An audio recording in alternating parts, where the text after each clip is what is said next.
Hello friends, thank you for coming back. എല്ലാവർക്കും സുഖമാണെന്ന് വിശ്വസിക്കുന്നു. അപ്പോൾ നമ്മുടെ ഇന്നത്തെ റെസിപ്പി കീമ പറാത്തയാണ്. ഞാനിവിടെ ഇന്ന് യൂസ് ചെയ്തിരിക്കുന്നത് മട്ടൻ്റെ മിൻസ്ഡ് മീറ്റാണ്, മട്ടൺ കീമ.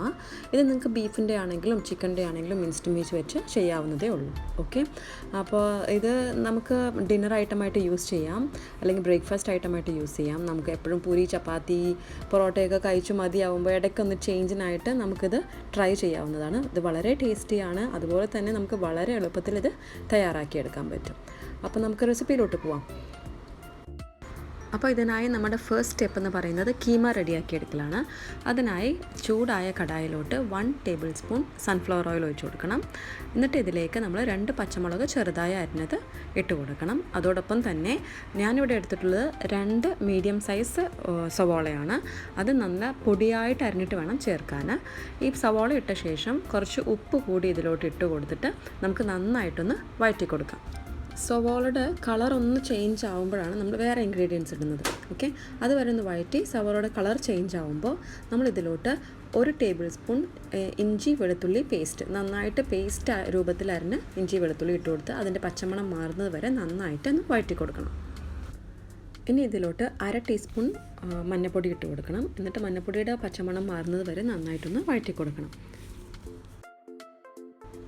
ഇനി 1 ടീസ്പൂൺ മല്ലിപ്പൊടി ഇട്ട് കൊടുക്കണം. മല്ലിപ്പൊടി ഇട്ട ശേഷം നന്നായിട്ടൊന്ന് സോട്ട് ചെയ്ത ശേഷം വേണം നമുക്ക് മുളക് പൊടി ഇട്ട് കൊടുക്കാൻ.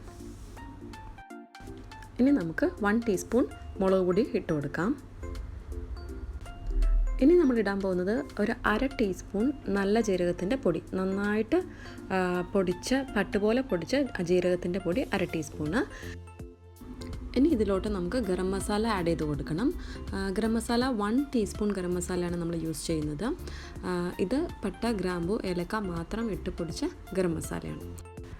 ഇനി നമുക്കിതിലേക്ക് തക്കാളി ഇട്ട് കൊടുക്കാം. ഞാനിവിടെ എടുത്തിട്ടുള്ളത് ഒരു വലിയ തക്കാളിയുടെ ഹാഫാണ്. തക്കാളിയോടൊപ്പം തന്നെ നമുക്ക് നമ്മുടെ മെയിൻ ഇൻഗ്രീഡിയൻ്റായ മിൻസ്ഡ് മീറ്റ് ഇട്ട് കൊടുക്കാം. ഞാനിവിടെ എടുത്തിട്ടുള്ളത് 250 ഗ്രാംസ് ഓഫ് മിൻസ്ഡ് മീറ്റാണ്. നന്നായിട്ട് കഴുകി വൃത്തിയാക്കി വെള്ളം കളഞ്ഞ മിൻസ്ഡ് മീറ്റ്. മിൻസ്ഡ് മീറ്റോടൊപ്പം തന്നെ നമ്മൾ ഉപ്പ് കൂടിയിട്ട് ഹൈ ഫ്ലെയിമിൽ 2 മിനിറ്റ്സ് നന്നായിട്ടൊന്ന് വഴറ്റിയെടുക്കണം. ഈ ഹൈ ഫ്ലെയിമിൽ സോട്ട് ചെയ്ത് കഴിഞ്ഞാൽ ഒരുപാട് അതിൽ നിന്ന് വരുന്ന വെള്ളം നഷ്ടമായി പോകില്ല, ഈ കീമയിലോട്ട് തന്നെ വലിച്ചു പോകും. അതുകൊണ്ട് നല്ല ജ്യൂസി ആയ കീമയും ടേസ്റ്റി ആയ കീമയും നമുക്ക് ഉണ്ടാക്കിയെടുക്കാൻ പറ്റും. അപ്പോൾ നമ്മൾ 2 മിനിറ്റ്സ് നന്നായി സോട്ട് ചെയ്തപ്പോഴേക്കും കീമയുടെ ഈ ഒരു പരുവത്തിലായി കിട്ടിയിട്ടുണ്ട്. നമ്മൾ ഈ ഇളക്കുമ്പോൾ കണ്ടില്ല, അത് കീമയിൽ നിന്ന് വരുന്ന വെള്ളമാണ്, പ്ലസ് തക്കാളിയുടെ വെള്ളവും കൂടിയുണ്ട്. ഇനി മട്ടൻ ഒന്ന് ശരിക്കും വേവിച്ചെടുക്കണമെന്നുണ്ടെങ്കിൽ നമ്മൾ ഒരു 1/2 കപ്പ്, അതായത് ഒരു 150 ml വെള്ളം ഒഴിച്ചാൽ മതിയാവും. 150 to 200 ml ഒഴിച്ചാൽ മതി. പക്ഷേ ചുടുവെള്ളം ഒഴിക്കണം, നമ്മൾ തണുത്ത വെള്ളം ഒഴിക്കരുത്. എന്നിട്ട് നമുക്ക് അടച്ച് വെച്ച് ഒരു 10 മിനിറ്റ്സ് വേവിച്ചെടുക്കാം. അപ്പോൾ നമ്മുടെ കീമ റെഡി ആവാൻ 10 മിനിറ്റ്സ് ആവും. ആ ടൈമിൽ നമുക്ക് ഇതിലേക്ക് ആവശ്യമായ മാവ് കുഴച്ചെടുക്കാം. ഞാനിവിടെ എടുത്തിട്ടുള്ളത് 1 കപ്പ് മൈദയും 1 കപ്പ് ആട്ടയാണ്. 1 കപ്പ് എന്ന് പറയുന്നത് എൻ്റെ കപ്പിൻ്റെ അളവ് ഒരു 240 ml ആണ്. നമ്മുടെ നോർമൽ ഗ്ലാസിൻ്റെ അളവാണ് ഞാൻ എടുക്കൽ.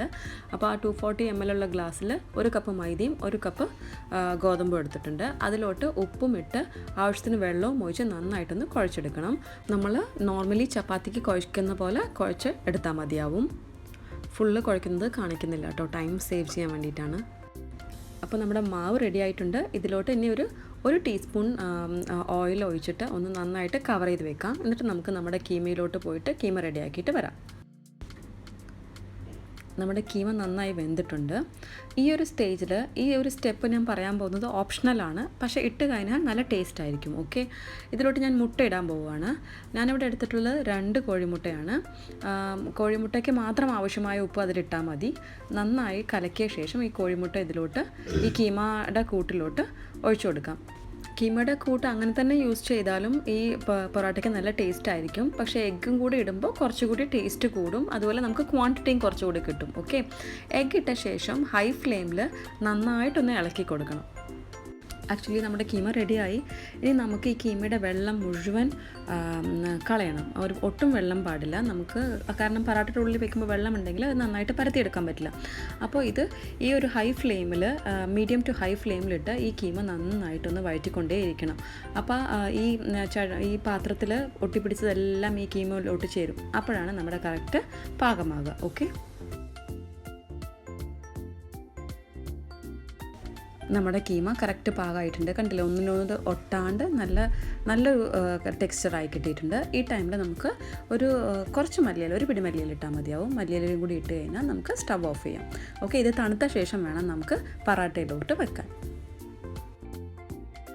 ഇനി നമ്മുടെ ഫൈനൽ സ്റ്റെപ്പായ നമ്മുടെ പറാത്താസ് പരത്തിയിട്ട് അതിലോട്ട് സ്റ്റഫിങ് വെച്ച് കൊടുക്കലാണ്. ഒരു അത്യാവശ്യം വലുപ്പമുള്ളൊരു ബോൾ എടുക്കണം, എന്നാൽ മാത്രമേ നമുക്ക് സ്റ്റഫിങ് വെച്ച് അത് പൊതിഞ്ഞ ശേഷം പരത്തിയെടുക്കാൻ എളുപ്പമായിരിക്കുള്ളൂ. അപ്പോൾ ആദ്യത്തെ സ്റ്റെപ്പ് നമ്മൾ ചെറുതായിട്ടൊന്ന് പരത്തിയാൽ മതി, ഒരുപാട് വലുപ്പത്തിൽ വേണ്ട. അപ്പോൾ ഈ സൈഡ്സിൽ നന്നായിട്ടൊന്ന് പരത്തി കൊടുക്കണം. സെൻറ്ററിൽ തിക്കായിരിക്കണം, അതായത് സൈഡ്സ് തിന്നും സെൻറ്റർ തിക്കും ആയിരിക്കണം. എന്നിട്ട് വേണം നമ്മൾ ഈ സ്റ്റഫിങ് വെച്ച് കവർ ചെയ്തെടുക്കുന്നത്. ഞാൻ അതിൻ്റെ മെത്തേഡ് കാണിച്ചു തരാം, ഒന്ന് ശ്രദ്ധിച്ച് കണ്ടാൽ മതി. ഇതിൻ്റെ സെൻറ്റർ നല്ല തിക്കാണ്. ഇനി ഇതിലോട്ട് നമ്മൾ ഈ സെൻറ്ററിലോട്ട് ഒരു 1 ടേബിൾ സ്പൂൺ ഈ കീമയുടെ സ്റ്റഫിങ് ഉണ്ടല്ലോ, ആ ഒരു ഇപ്പോൾ ഈ കണ്ട അളവിൽ നമുക്ക് കീമയുടെ സ്റ്റഫിങ് വെച്ച ശേഷം സൈഡ്സ് നിന്ന് ഇത് നന്നായിട്ട് ഇങ്ങനെ ഒന്നിച്ച് യോജിപ്പിച്ചിട്ട് ഒരു കയ്യിൽ പിടിച്ചിട്ട് മറ്റേ കയ്യിൽ ഇങ്ങനെ മെല്ലെ മെല്ലെ ആ മാവ് അതിനോട് അടുത്താക്കി കൊടുക്കണം.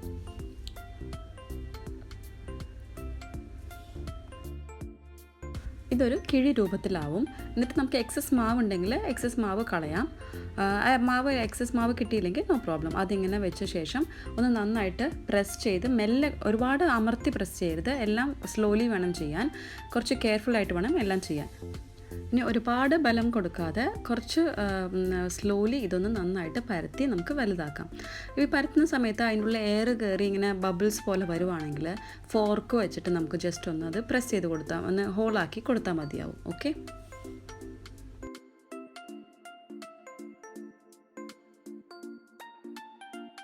ഈ ഒരു പാകത്തിൽ വേണം പരത്തിയെടുക്കാൻ. അപ്പം ഞാൻ ഒരു 3-4 നിങ്ങൾക്ക് വേണ്ടി പരത്തിയിട്ടുണ്ട്. ഇനി നമുക്കിത് ചുട്ടെടുക്കാം. ഇത് ചുടാനായി ഒരു പാൻ ചൂടാക്കി അതിലോട്ട് വളരെ കുറച്ച് എണ്ണ മാത്രം ഇട്ടിട്ട് ജസ്റ്റ് ഒന്ന് ബ്രഷ് ചെയ്ത് കൊടുത്താൽ മതി. ഈ ബ്രഷ് നന്നായിട്ട് തവ ഒരു അത്യാവശ്യം ചൂടായിരിക്കണം, ഒരുപാട് ഹൈ ഫ്ലെയിം വേണ്ട, ഒരു മീഡിയം ഫ്ലെയിമിൽ വെച്ച് വേണം ഇത് ആക്കിയെടുക്കാൻ. ഇതിലോട്ട് നമ്മുടെ പരത്തി വെച്ച നമ്മുടെ പറാത്താസ് ഇട്ട് കൊടുക്കാം. നമ്മുടെ കൈ കൊണ്ട് ഇങ്ങനെ റൗണ്ടാക്കി കൊടുക്കാം. ഞാൻ ഉപയോഗിച്ചത് ടിഷ്യൂ ആണ്, നല്ല ക്ലോത്ത് ഉണ്ടെങ്കിൽ ക്ലോത്ത് യൂസ് ചെയ്താലും മതി. അല്ലെങ്കിൽ നമ്മൾ മറിച്ചിടാൻ യൂസ് ചെയ്യുന്ന ചട്ടകമില്ലേ, അതുകൊണ്ട് തന്നെ ഇങ്ങനെ ടേൺ ചെയ്തിട്ട് വേണം ഇത് വേവിച്ചെടുക്കാൻ. അതാകുമ്പോൾ എല്ലാ സൈഡ്സും നമ്മുടെ ചട്ടകം വെച്ചാക്കുന്നത് ഞാൻ കാണിച്ചിട്ടുണ്ട്. ഇതുപോലെ ചട്ടകം വെച്ച് ഇങ്ങനെ തിരിച്ചു കൊടുത്താലും മതിയാവും. ഓക്കെ, അപ്പം 2 വശവും നന്നായിട്ട് ഒരു 3-4 പ്രാവശ്യം നമ്മൾ മറിച്ചിടണം. നമ്മുടെ പറാട്ട റെഡി ആയിട്ടുണ്ട്. ഇങ്ങനെ തന്നെ സെർവ് ചെയ്യാം, അല്ലെങ്കിൽ അതിലേക്ക് കുറച്ച് ബട്ടർ ഇട്ടിട്ട് സെർവ് ചെയ്താലും നല്ല ടേസ്റ്റി ആയിരിക്കും. ബട്ടർ ഓപ്ഷണലാണ്, വേണമെന്നുള്ളവർക്ക് മാത്രം അത് ചെയ്താൽ മതിയാവും. അപ്പോൾ നമ്മുടെ പറാട്ടാസ് എല്ലാം റെഡിയായി. ഈ പറാട്ടാസ് നമുക്ക് ഇങ്ങനെ തന്നെ സെർവ് ചെയ്യാം, അല്ലെങ്കിൽ നമുക്ക് കട്ട് ചെയ്തിട്ട് വേണമെങ്കിലും സെർവ് ചെയ്യാം. ഇതിൻ്റെ കൂടെ കഴിക്കാൻ ഇതിങ്ങനെ തന്നെ കഴിച്ചാലും ടേസ്റ്റ് കാണും, അല്ലെങ്കിൽ നമുക്കിതിൻ്റെ കൂടെ ഏതെങ്കിലും ഒരു സൈഡ്സ് ഡിപ്പിംഗ് സോസ് വെക്കാം. ഞാനിവിടെ വെച്ചിട്ടുള്ളത് മയനീസും ചില്ലി മയനീസും കെച്ചപ്പും കൂടി മിക്സ് ചെയ്തിട്ടാണ്. അതല്ലാതെ നമുക്ക് ഇതിൻ്റെ ഹമ്മൂസിൻ്റെ കൂടെയും നമ്മുടെ നോർമൽ മയനീസിൻ്റെ കൂടെയും, അല്ലെങ്കിൽ ഞങ്ങൾക്ക് ചട്നി ഭയങ്കര ഇഷ്ടമാണ്, ഞങ്ങൾ ചട്നിയുടെ കൂടെയാണ് ഇത് കഴിക്കാറ്, അങ്ങനെ വേണമെങ്കിലും കഴിക്കാം. അപ്പോൾ എല്ലാവർക്കും ഈ റെസിപ്പി ഇഷ്ടമായി കാണുമെന്ന് പ്രതീക്ഷിക്കുന്നു. ഇതുവരെ ചാനൽ സബ്സ്ക്രൈബ് ചെയ്തില്ലെങ്കിൽ സബ്സ്ക്രൈബ് ചെയ്യണം. അതോടൊപ്പം തന്നെ നോട്ടിഫിക്കേഷൻ വരുന്നതിനായി ബെൽ ഐക്കൺ കൂടി ക്ലിക്ക് ചെയ്യാൻ മറക്കരുത്. അപ്പോൾ ഇനി നമുക്ക് വീണ്ടും പുതിയൊരു റെസിപ്പിയുമായി കാണാം. Thank you so much for your time. Thank you for watching.